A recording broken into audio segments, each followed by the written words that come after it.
What's up, everybody? Welcome to the Sean vs. Wild podcast. I'm your host, Sean Thriller Smith. Thank you guys so much for tuning in. It's Tuesday, July 18th. And if you're a new listener, welcome to the show. I'll tell you what, you could not have picked a better episode to start checking out the Sean vs. Wild podcast, because joining me in the studio today, in the virtual Smithsonian this time, is Brittany Slays, singer extraordinaire for Unleash the Archers, one of my absolute favorite bands out there today. If you have not checked out Unleash the Archers, definitely do so right now. It will blow your mind. She's going to be joining me today. We're going to be chatting about music. We're going to be talking about books. We're going to be talking about Dungeons and Dragons. We're going to be talking about recording albums in Denmark and trash bags full of bagels and all that good sort of thing. And then about halfway through the show, she's going to be melting your face off with a brand new track from their album Apex, which is out right now. And if you want to know where you can get more Unleash the Archers info and merchandise and where you can pick up the album, I'll have all the links posted below in the show notes just for you. So just open the show notes, click the links. It's as simple as that. And also too, in other news, I just received a brand new shipment of Sean vs. Wild merchandise. So we've got some new shirt designs to add to our classic Sean vs. Wild logo designs.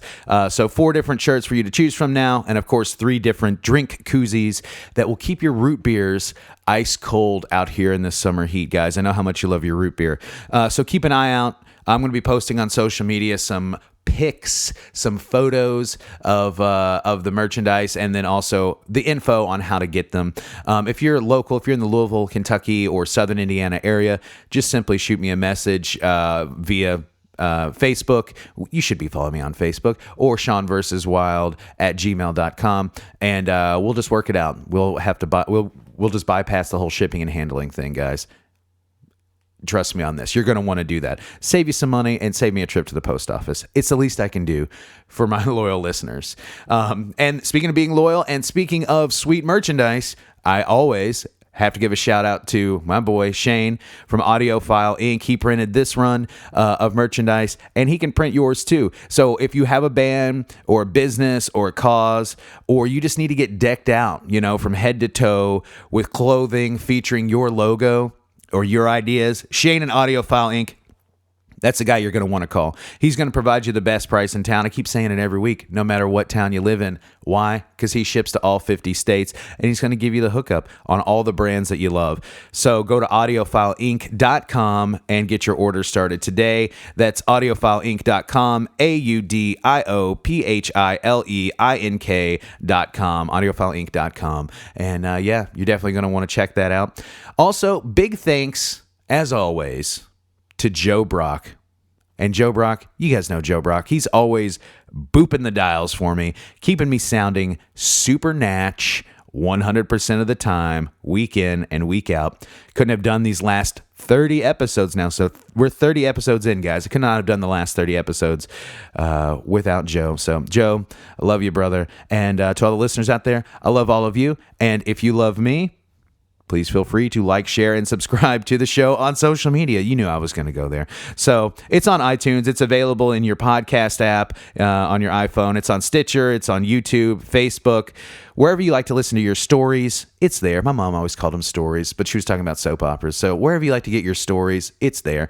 And then, I'll tell you what, that's it for me today, guys. My conversation with Brittany Slays is coming right up. So plug your mini disc players into your 2.0 Dolby surround sound system, crank it up to 12, put on a bitchin' leather jacket, and bang your head. And of course, let's get wild.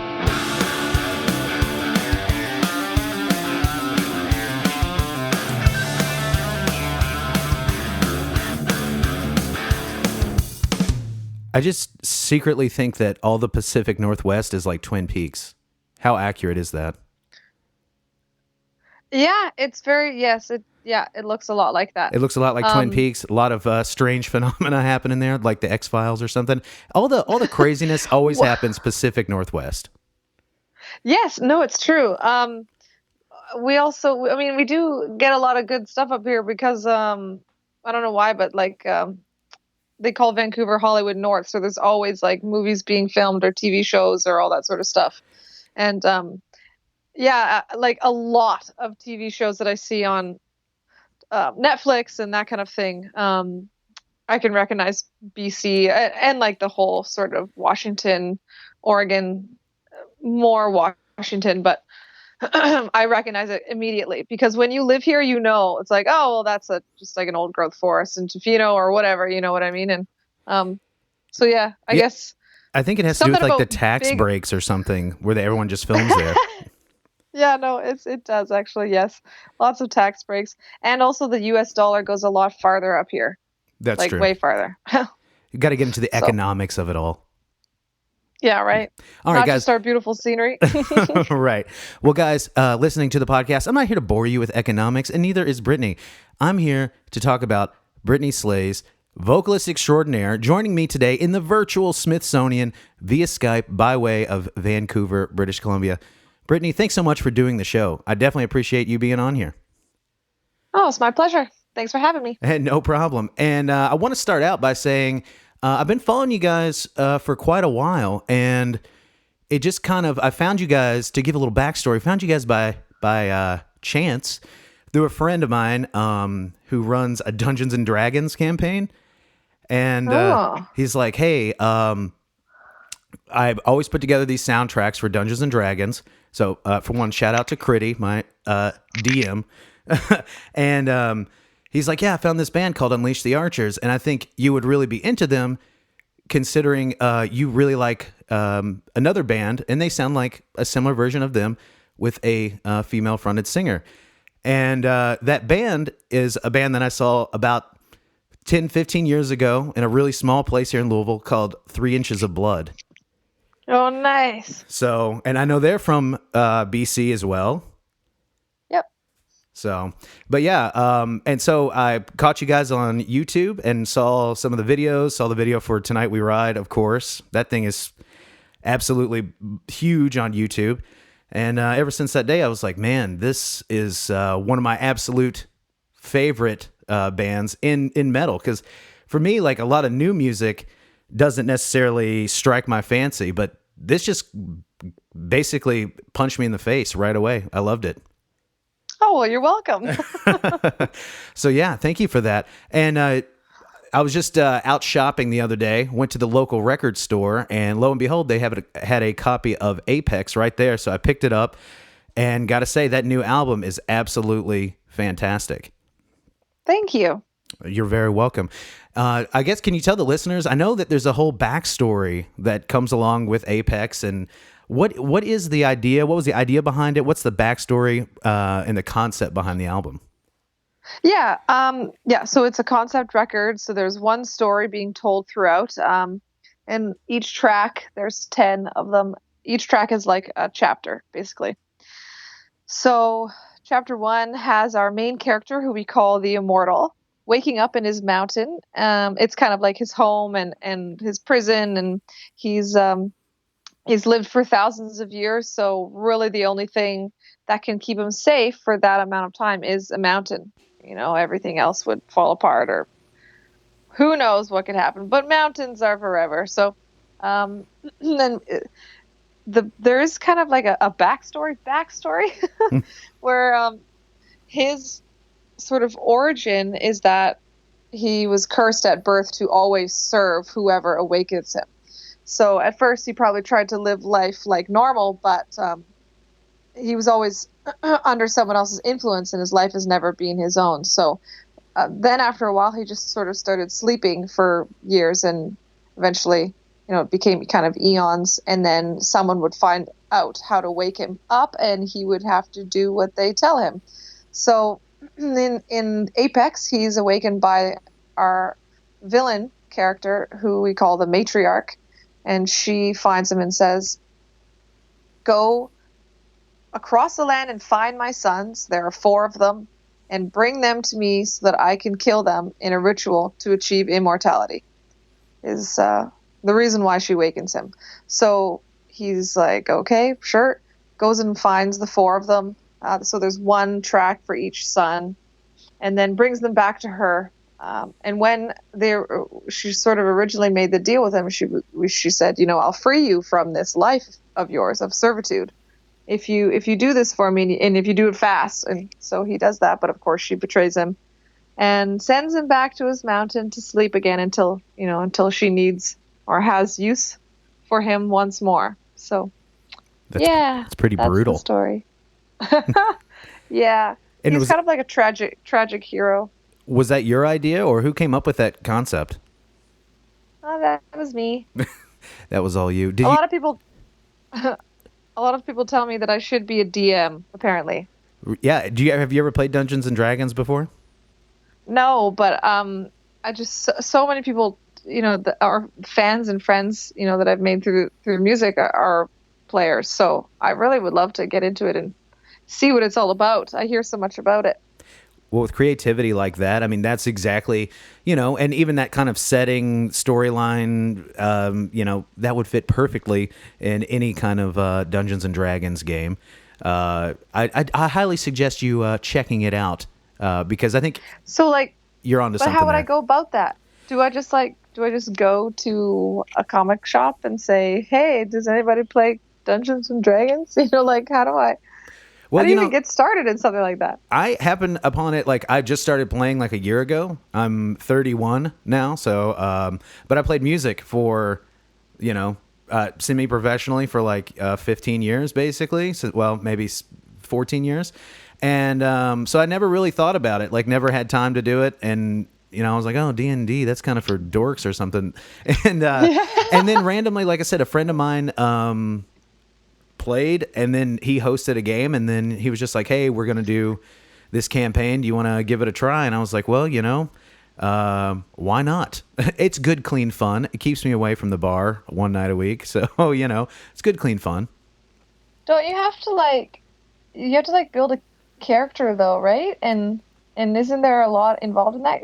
Can you just show up to a night and I'm gonna be an elf, how does that even work? Well, to be honest with you, I'm probably the worst person to talk to about it because all the math and the rolling and all the stats are my least favorite part of the game. But the creation of a character is something I've done on video games for many a year. So that is the easy part. You just kind of decide, okay, basically there's a list of, hey, you can be a human or an orc or an elf or a half elf or any of these sort of things. And then you have a class where you can be a fighter or whatever. And you just kind of create a character based on those archetypes and tropes and what have you.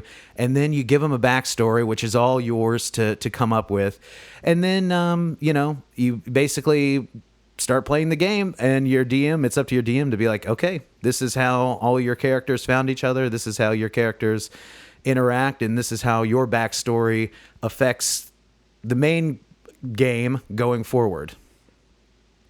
So what's does a DM play, or are they just like a host kind of thing? They're okay, imagine that you live in a fictitious world. They're like the god of that fictitious world. They're the one that's going to create the conflict and the controversy and everything about it. Again, it's a little over my head because I'm just kind of that guy that's like, okay, I'm going to roll this dice. It either worked or it didn't, and I'm going to try to do something badass. And hopefully I'm able to succeed. And if not, then I guess I'll just wait my next turn. So is that what they're playing then at the beginning of Stranger Things? Yes, exactly. Cool. So there you go. By the way, all right, so you asked me off the record earlier. You're like, hey, where are you? I'm in Indiana. Stranger Things is in Indiana also. So if you want to see what Indiana is kind of like, it's not really been updated all that much, really. So that's kind of what Indiana's like. So just watch Stranger Things and I'm in your backyard. Exactly. I'll watch Twin Peaks or any show, that's filmed in Vancouver. I'll know what you're about and you'll know what I'm all about when you watch Stranger Things. There's this show on Netflix called The 100, and they film in the forests of BC all the time. And that is honestly my backyard growing up is really? Those forests. And I just cannot, every time I watch that show, I just cannot believe that it's pretty funny. It's hard to do the suspension of disbelief or whatever in order to get into that one, just because it just feels so much like home. But Is that It's where good. It's you not bad. shoot your videos, by the way? Because like your music videos are always like in this very epically set backdrop, very much like medieval in or kind of fantasy in nature. But do you just use your own backyard for that sort of thing? Yeah, basically, like to be honest, the forest in the General the Dark Army was like just a forest behind a suburbia. If you look really closely, I think there's power lines above Braden when he's doing his solo, if I remember correctly.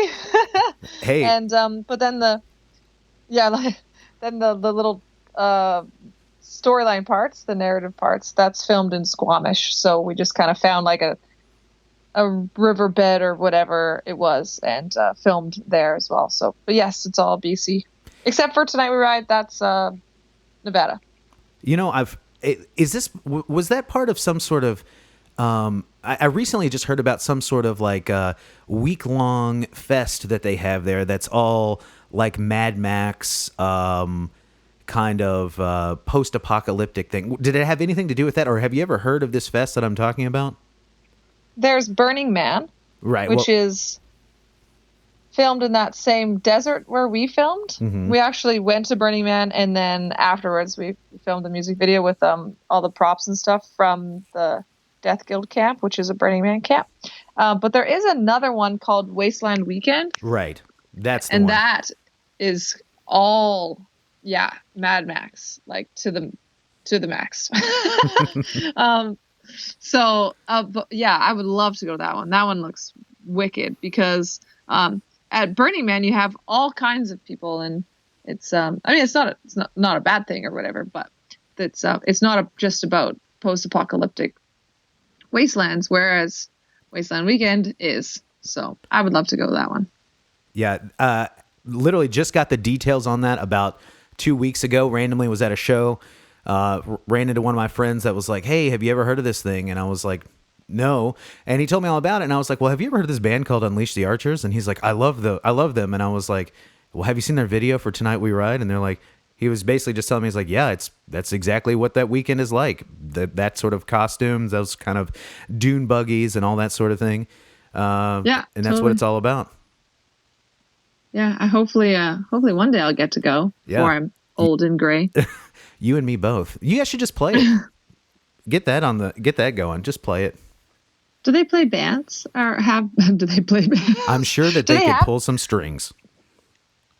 Oh, I didn't. Yeah, because I don't know if it's like a music thing or is it just like a hangout and look cool thing, or I don't know. Well, here in the United States, any reason that we can get together, maybe drink some beers and listen to some music, we pretty much try to take advantage of that. So I'm sure it's not a far stretch if they had a band that played there. But with all that desert, right. I told him, I was like, you would know me there because that'd be the one dressed like in full Dune still suit. I was like, I don't think I could handle all the dirt and sand. Yeah, it gets pretty bad actually.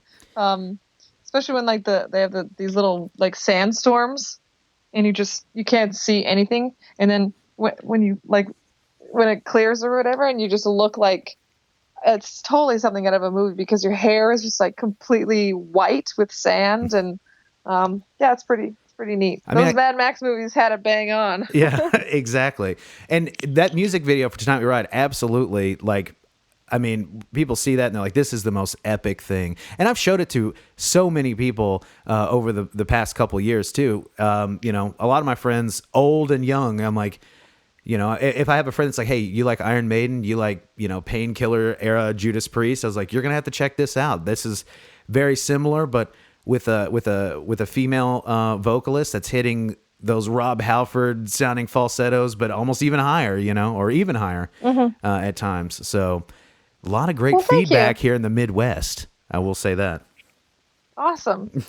So yeah, well, let me ask you, what's the origin story there of Unleash the Archers? How did you guys come about? And I know you've been, from what I've read, you guys have been together since mid 2000s. 2007, actually. Yeah. We my boyfriend Scott and I started the band. He's the drummer, right? And he was playing in another band all through university. like a death metal band, and I used to go to the shows and hang out and help them out on their when they did their recording and everything. And it was just a lot of fun being involved in that, even on the sidelines.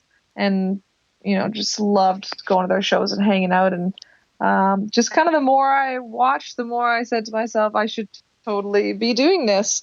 I should be fronting a heavy metal band because I've been singing my whole life, and I've been in theater my whole life, and I love heavy metal. So I answered an ad on there's like this music website that we had in Victoria called Live Vic, and if you were looking for a musician to complete your band or looking to start something or whatever, you would just post it on there. It's like the Craigslist of music. Right. And so I answered an ad of this guy looking for a vocalist for his project, and I worked with them for a few months, but it just wasn't really exactly what I was looking for.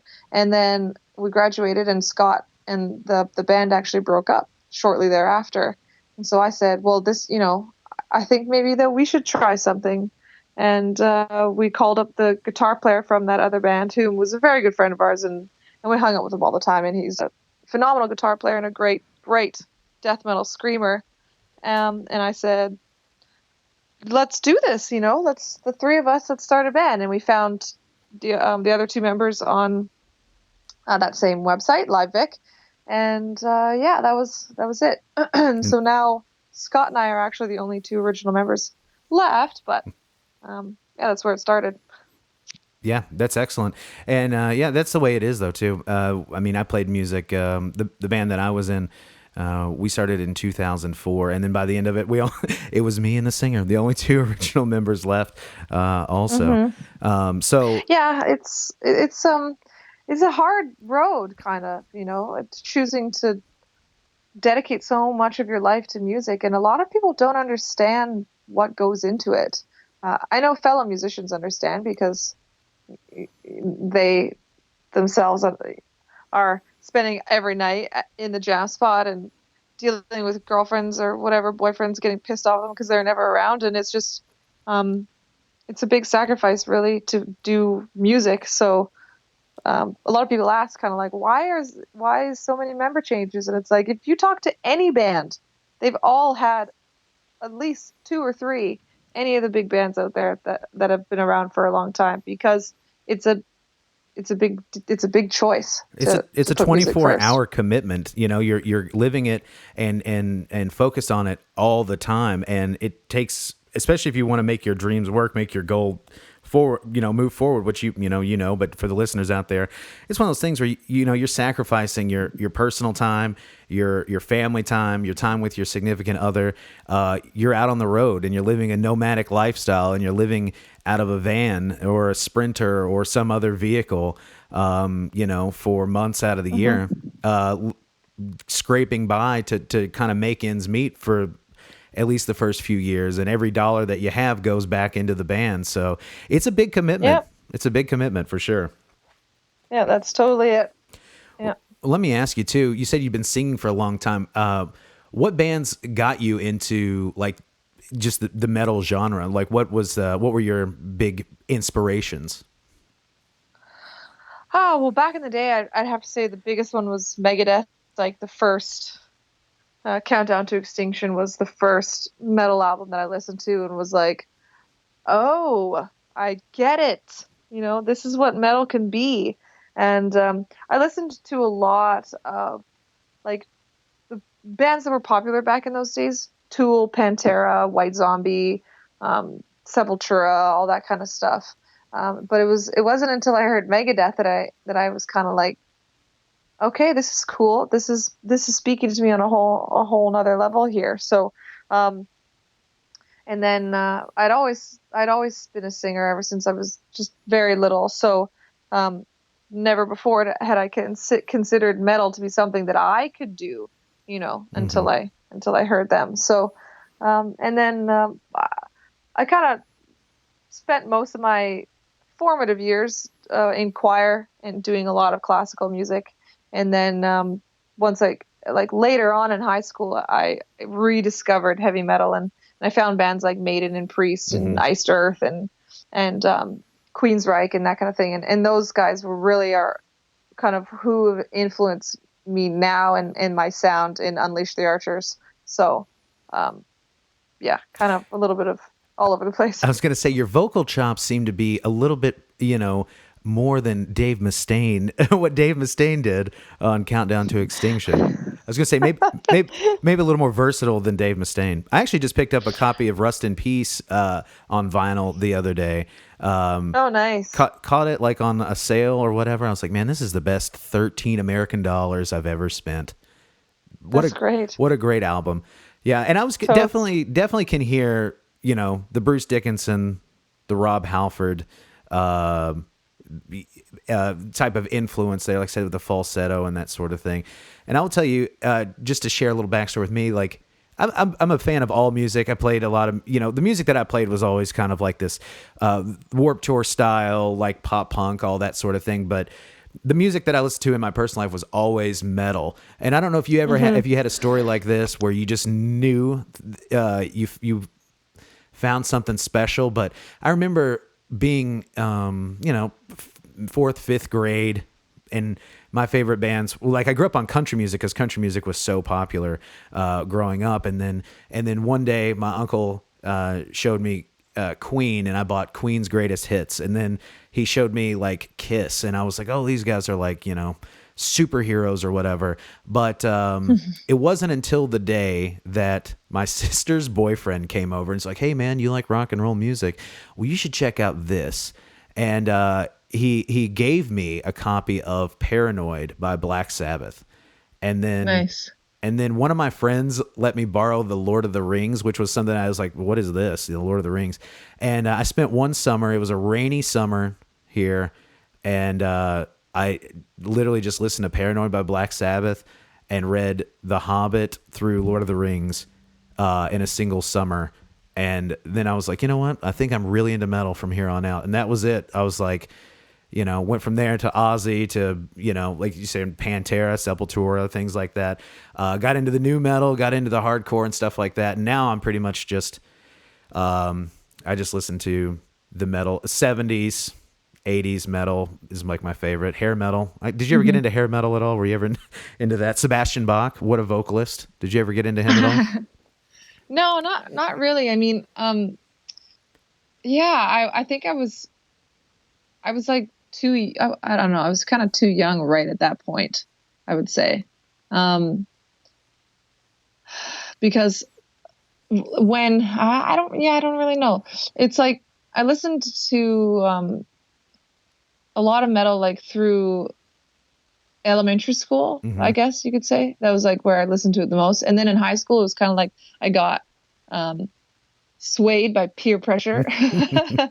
Everyone was listening to, Britney Spears and S Club 7 and that kind of crap. Right. So Spice Girls. And so that was kind of what I was listening to then. And yeah, but I just kind of missed that whole hair metal phase back in those days when I was listening to metal. I don't know how that happened. Well, I suggest you give it a whirl now. It's been a few years, especially like Skid Row, for example, is like, Sebastian Bach's vocals are just absolutely fantastic. So maybe if you don't get into all the other stuff, I would say, hey, check out at least like what Sebastian Bach did between the years of like 87 to like 92.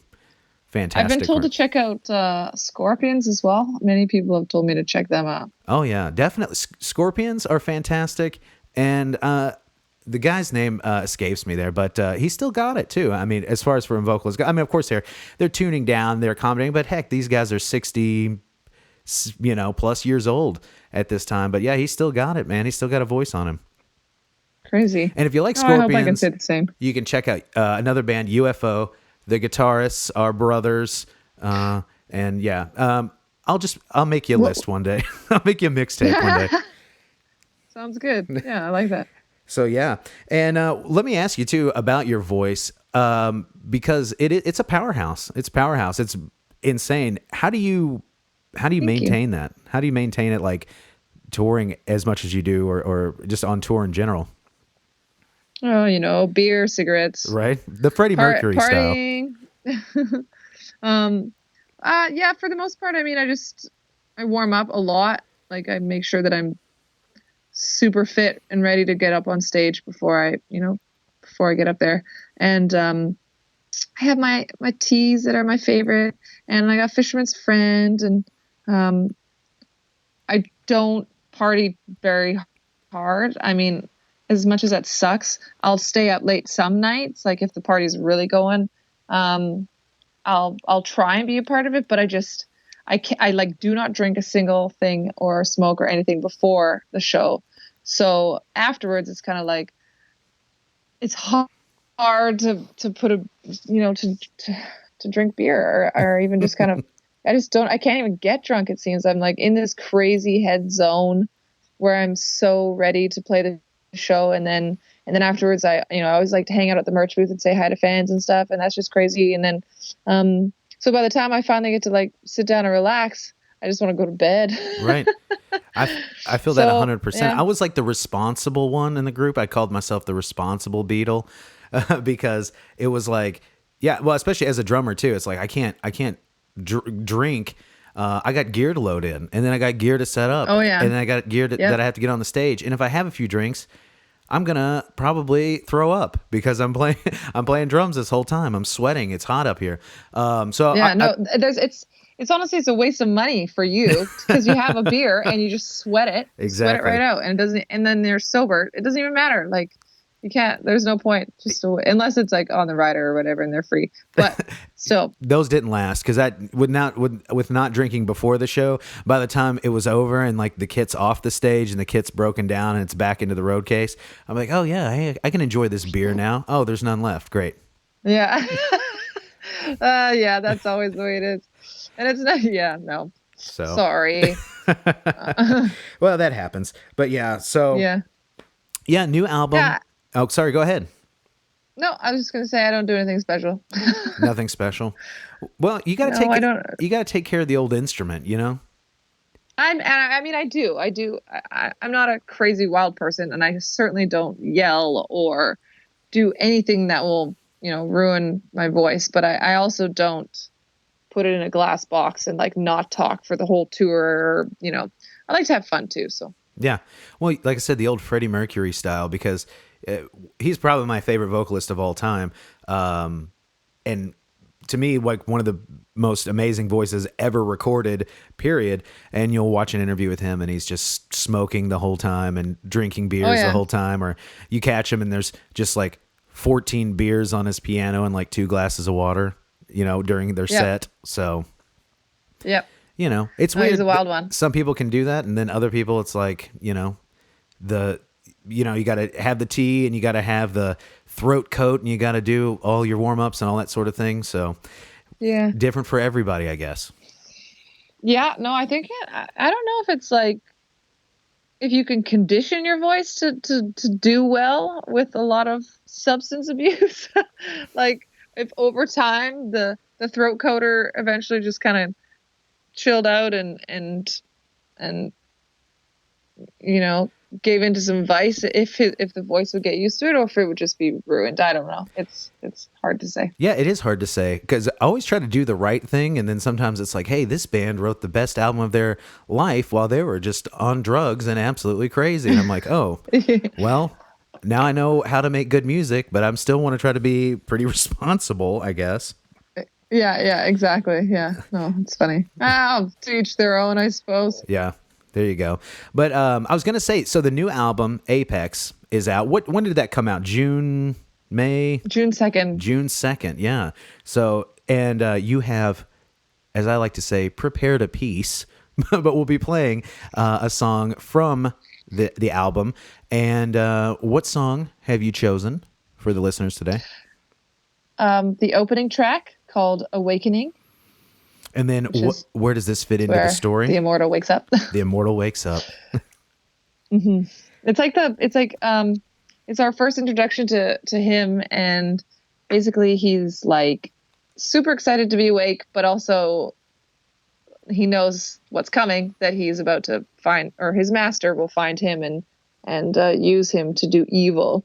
But he's also kind of like, yay, I'm awake. So it's like there's 2 sides of the spectrum here. There's a foreboding, but also a happiness. Gotcha.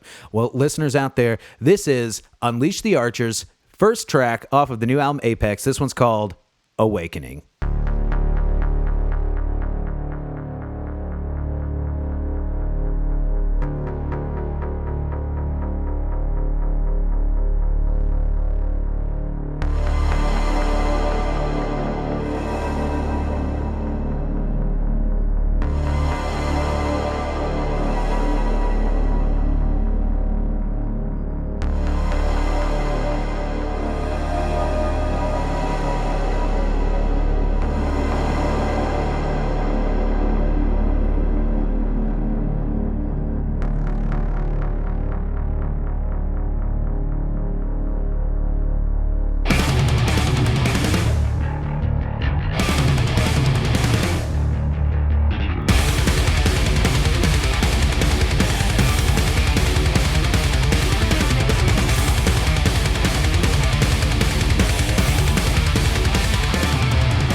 All right, guys, that was Unleash the Archers with Awakening. Now, that was a rockin' intro. That's the best way to kick off the album. That was powerful. Thanks. Yeah, we wanted to come up with a bang, I guess you could say. Yeah. And you know what I love about the album too is like compared to the one previous, Time Stands Still. I feel like there's just like there's a production value to it. It's like a lot more beef in it. I don't know if that makes any sense, but it's just like a lot of good low end, very well rounded. The sound is absolutely fantastic on the new record. Thank you. Yeah, no, we totally that was a big aim for us on this album was production, because we've done all of our past records just here locally in Vancouver at local studios. So, and I mean, they were fine or whatever, but we were like, we want a studio that specializes in heavy metal. And so we found Jacob Hansen over in Denmark, and he had some time, and I mean, he is known for doing heavy metal albums. So we were super excited to work with him, and we're super stoked on how the record turned out under his wise guidance. Yeah, I mean, like I said, you built a proverbial beef castle with this one because it sounds awesome. And what was it like recording in Denmark? What's Denmark like? It's nice. It's a lot of wide open spaces, and it's pretty. It's just kind of like there's no mountains or anything, at least not where we were. But the ocean was right there, and it was just very serene and beautiful and grassy. Did everyone just talk like Lars Ulrich from Metallica? He's from Denmark. He is? Yeah. Originally, yes. Oh, no, none of them talked like him. No, not at all. Sorry. No, he chews gum all the time, and he's no, they were very nice people. They stuck to themselves mostly, and we would like go shopping in this little grocery store every night. Like every night, I'm not even kidding. We just had nothing else going on in our lives. So right. We'd finish up in the studio, and then we'd all hop in the car and we'd drive to the Fotex, and I think the people there just thought we were nuts, because we'd be going through the cash registers or whatever, and just like buying chips and bottles of booze, and like every night, like, oh, there they are again. Well, you need fuel. They were really nice. When you're recording, you need fuel. Chips and booze will do that for you. Absolutely. But they're very nice, and they all spoke perfect English, so there was never a moment of confusion or anything ever. So it was great. Similar story. Whenever we recorded our first album, we were in New York, and we recorded all the drum tracks out in Goshen, New York, which is, you think of New York City. This is the more wide open country area, and there was just like a little store that we would go to for that few days.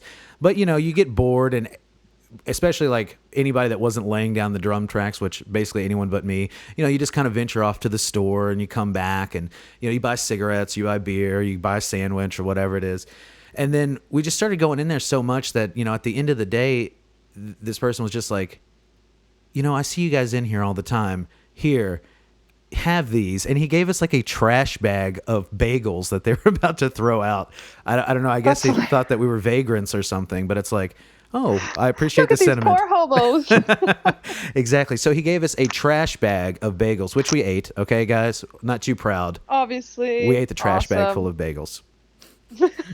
Trash bag. Yes. That's so great. And that's only in the life of a musician. And I'm sure you have plenty of stories like this, where it's like only in the life of a musician would, one day something absolutely insane happen to you when you least expect it. I mean, the trash bag of bagels is probably the tamest thing that's ever happened to me, but that's awkward.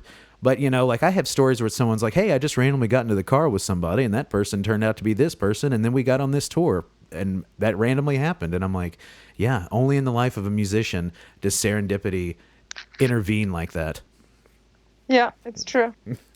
So, yeah. Musicians. Exactly. And then, yeah, also, too, you have a video from a song off of Apex, your first single, Cleanse the Bloodlines. Mm-hmm.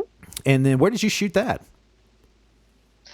In central BC, so kind of up in the foothills of the mountains there. Um, it was really, really cold, and there was a lot of snow, but it was super awesome. So it was less rainforesty, like a lot of BC is, and more kind of just rolling hills and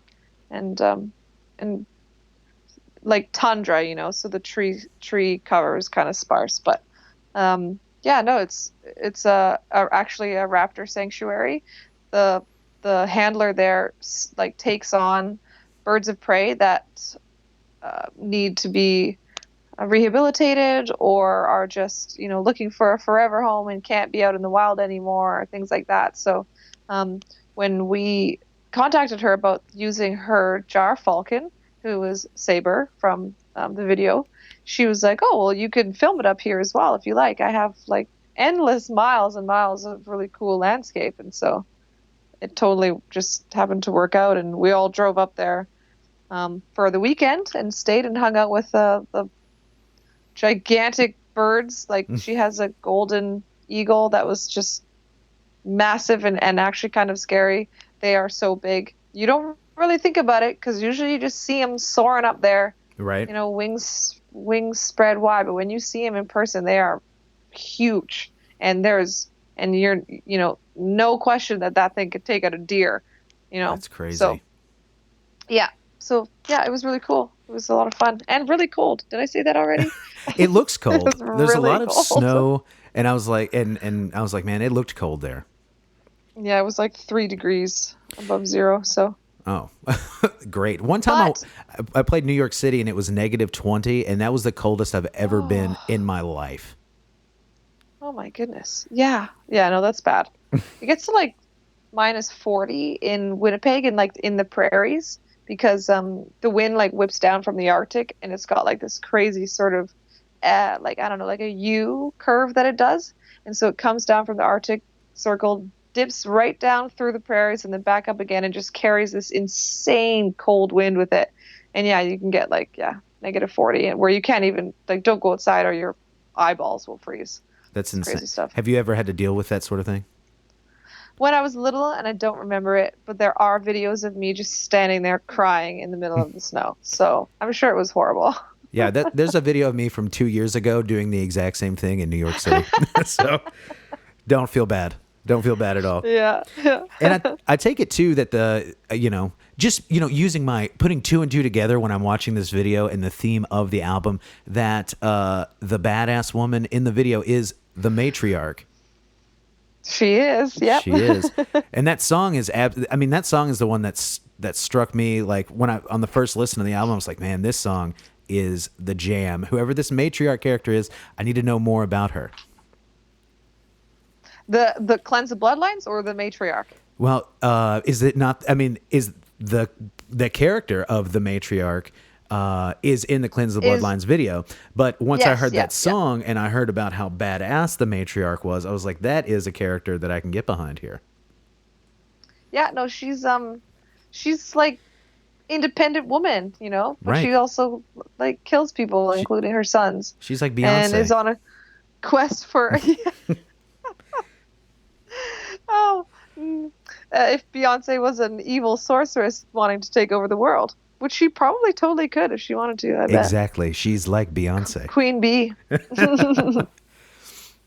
But that was kind of our thought as well when we were always leaning towards Cleanse as the first single, just because I love that opening riff, and it's just so heavy, and we thought it kind of had that the right dark undertone to kick off the album and to be the first taste really that people got of the record. So even after we finally had the whole thing in hand, everything was done and finished, we said, yeah, Cleanse is the one. And some people were kind of like, what, this isn't your usual style, like where's the freaking crazy fast and the wails and the where's all the flair?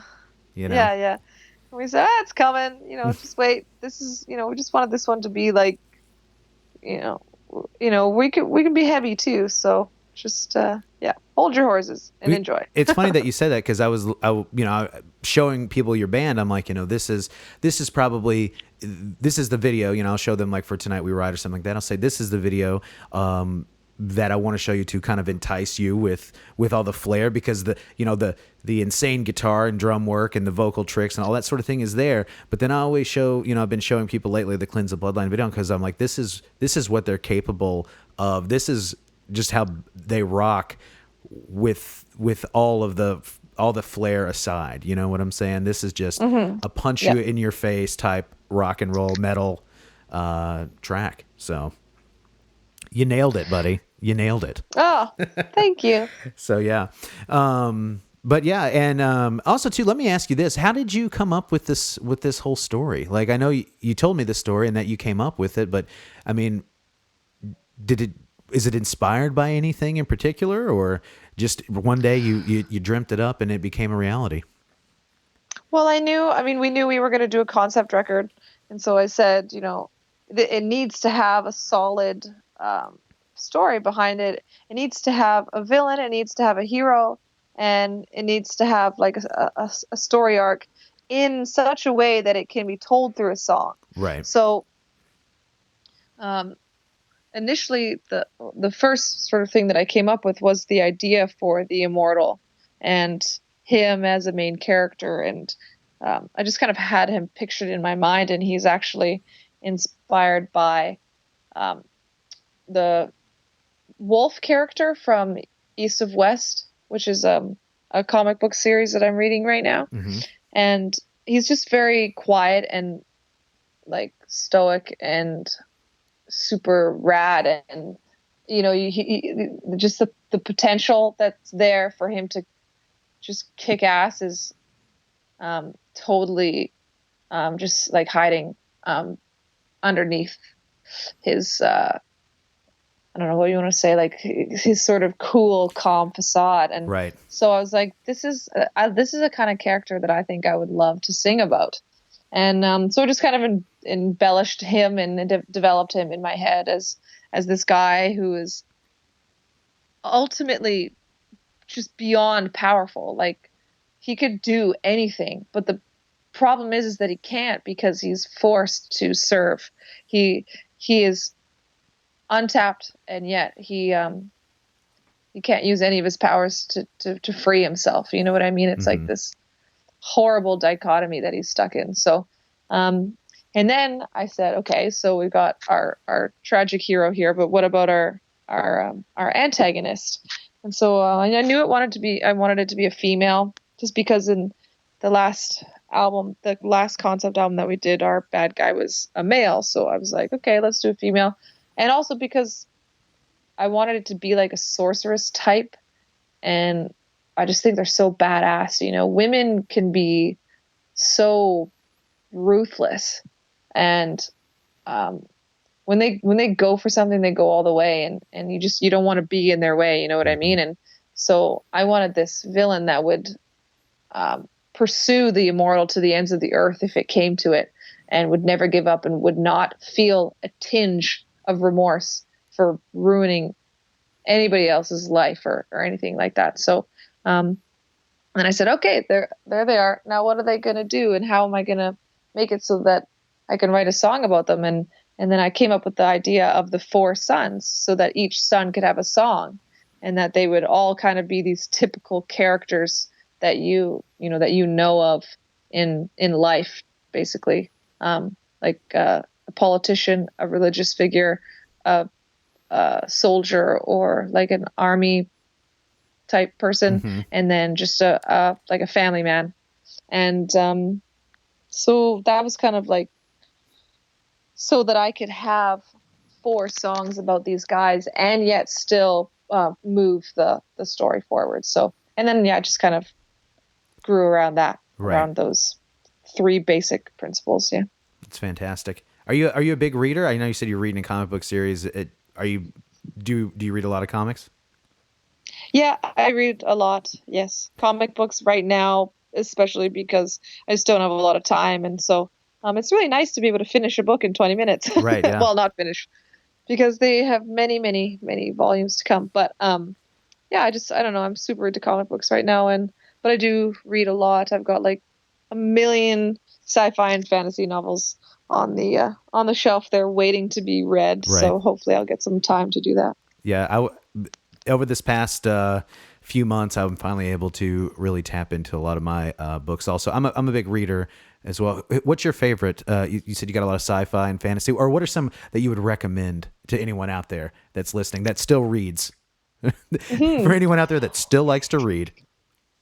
Um, I really enjoyed the Black Company series by Glenn Cook. I also really liked the Revelation Space series by Alistair Reynolds. I mean, just fantastic. Like really, kind of, I don't know. He's an actual physicist, so his ideas on space and faster than light travel and all that kind of stuff are really unique. So he writes some really kick-ass science fiction. And I'm also reading this guy right now called Justin Cronin, and he's doing a sort of different spin on a post-apocalyptic like zombie / vampire takeover kind of thing. And it was just really unexpected. It was just in like the bargain bin or something. I can't even remember. And I picked it up and started reading it and couldn't stop. And so I just finally got the last book in his series. And so if you like vampires and that kind of stuff too, that's a good one.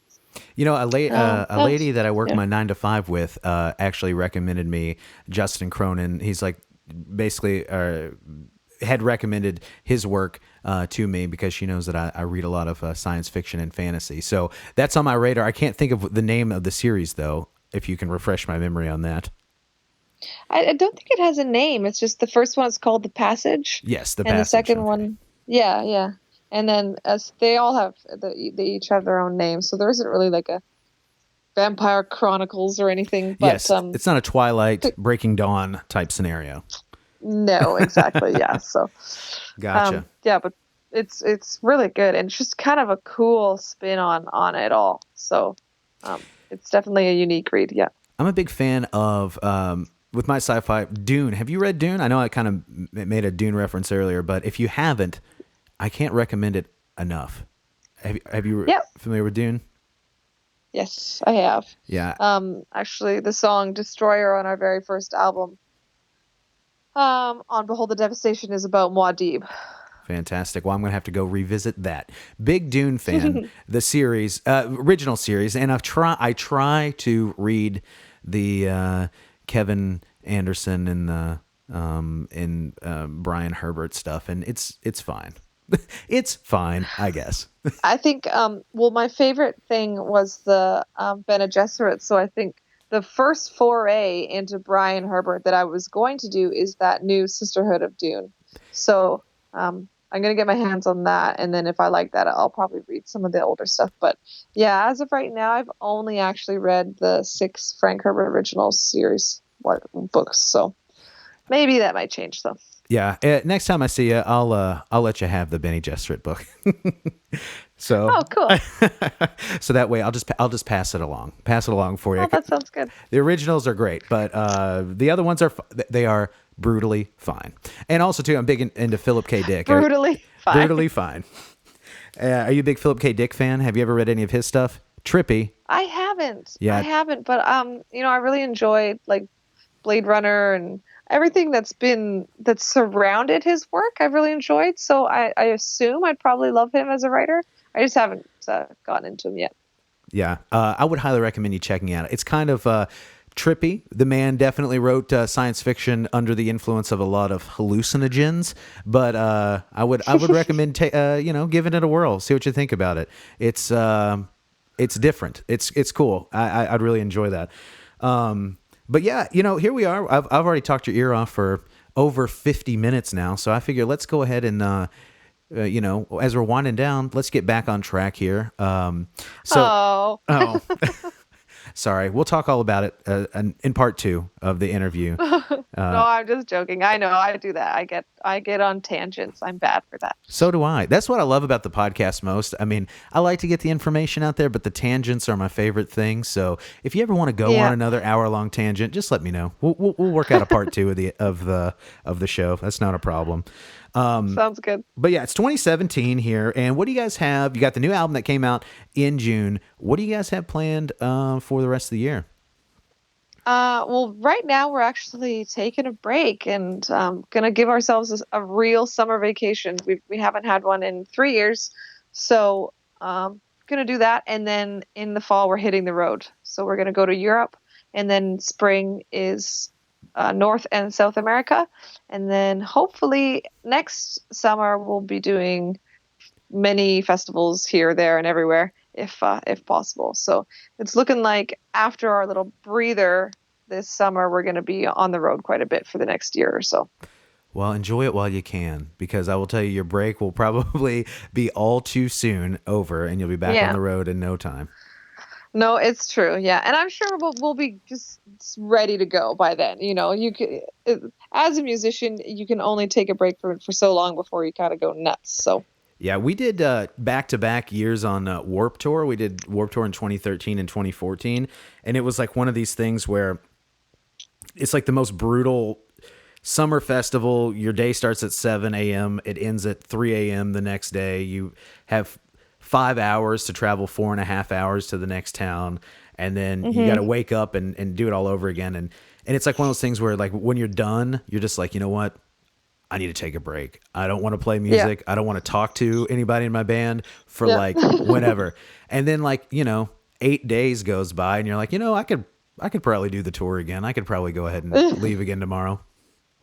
That's totally what it is. Yeah, absolutely. You just need You're that. just like, don't talk to me. And then a week later, you're like, so what are we doing? Yeah. So how's it been? How's your life been without me for 7 days?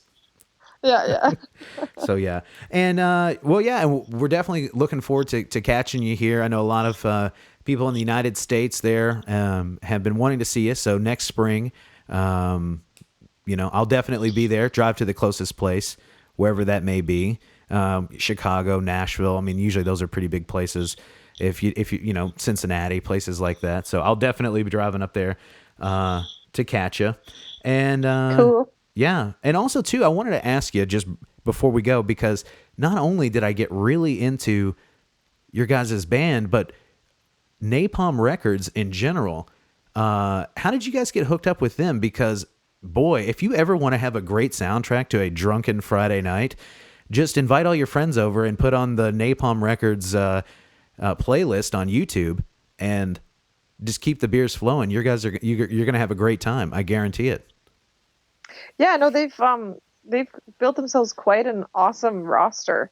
I have to say, and a lot of rad pickups in these recent years too. So, yeah, no, we actually just got an email from them, and they were like, "Hey, what are you doing?" And we were like, "Oh, about to put on a new album." And they're like, "Okay, you want to do it with us?"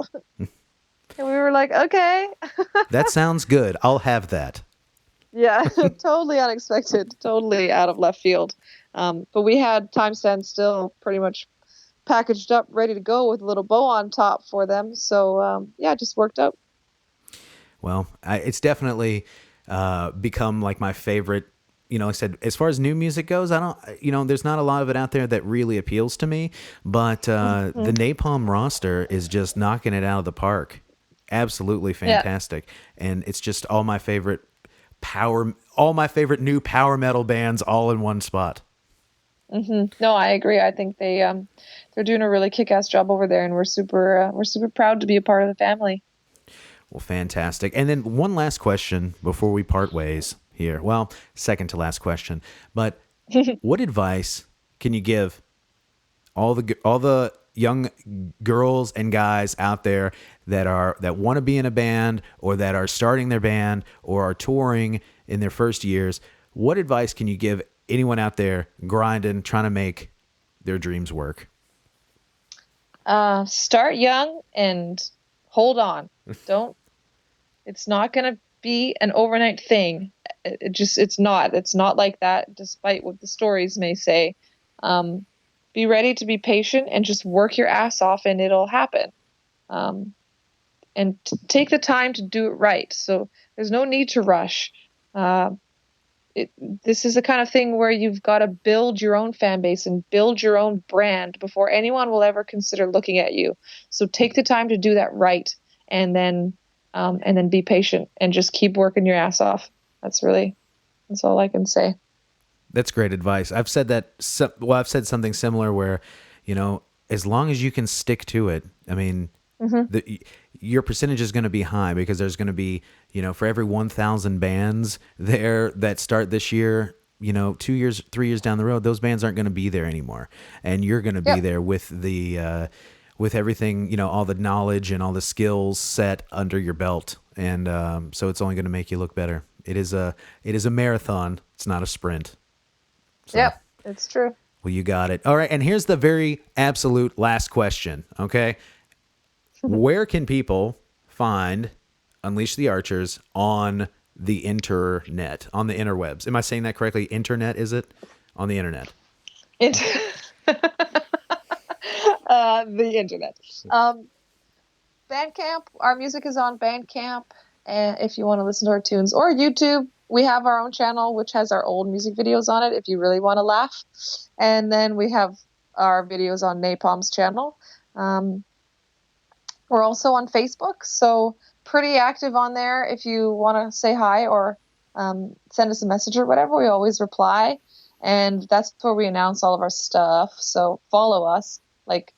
Do all the steps or whatever that it takes to get notifications from us. I don't know what it is now, Facebook and their damn convoluted algorithms. But Facebook is where we're probably the most communicative. And we're on Instagram. And that's kind of just most of the time is us goofing around and being silly. But Twitter, but that's once a month because Twitter's hard. It is difficult. I don't think I get it, but I still I like to be on there because I know we have a lot of fans and friends on there. So, that's pretty much it, I think. Oh, we have a web store, unleashthearchers.bigcartel.com, and you can buy our old albums on there and t-shirts and stuff direct from us. So if you want anything signed or whatever, you just put it in the notes and we'll sign it for you. And we'll be releasing actually our old albums on vinyl pretty quick here as a cool special thing. So they'll be up there only if you're into vinyl. So fantastic. Yeah. I'll have to check that out. I'll hit that up. Here in just the next day or so, I'll drop a note there for you and pick up some merch for sure. And also too, one quick thing. We talk about going to watch the old videos. Two things. One, watched a video where you're in a Sasquatch cave. Gotta say this, our very first band van was that same van that you had. Oh, awesome. The Bandura?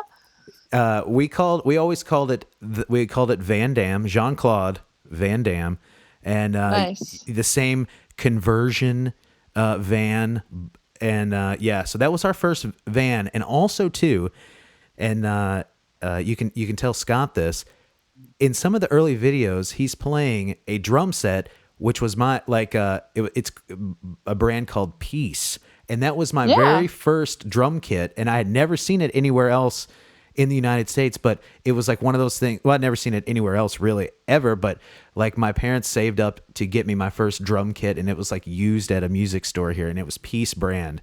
And then when I saw that video, I was like, oh my God, that's a Peace. Somebody else owned a Peace drum kit besides me. Yeah. That's crazy. Yeah. Small world. It's funny. All the band stuff, it seems like we're all different, but it's all the same. We have the same little conversion vans and the same Peace drum sets. That is really crazy. But yeah, well, Brittany, thanks so much for joining me today. Definitely was a real thrill to have you on the show. Hopefully we'll be talking again on part 2 some other time down the road, maybe in the spring when you got your U.S., North America, South America stuff lined up. And guys, if you like what you heard today, check out Unleash the Archers. They're on all social media.